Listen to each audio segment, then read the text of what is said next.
Hello, scrapers! Struggling to find the right contacts for your next outreach campaign? What if you could access emails, phone numbers, and job titles in one scrape?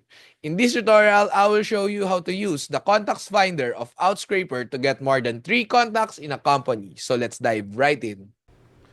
Head over to Outscraper and sign in to your account. To access the Contacts Finder service, just click on Services and search on Contacts Finder. Contacts Finder finds employees' contact details, email, phone, full name, title, etc. Enter the company's website you want to extract contacts from. You can choose the preferred contacts, add filters, and add the number of contacts per one company you want to scrape. Once everything is set, click Get Data. Double check this window and click Confirm.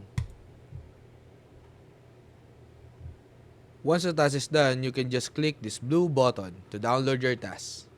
Now you can get access to email, phone number, and job title in one scrape using Contacts Finder. And that's how you find the right contacts for your next outreach campaign. Go to Outscraper and try our free tier. Happy scraping!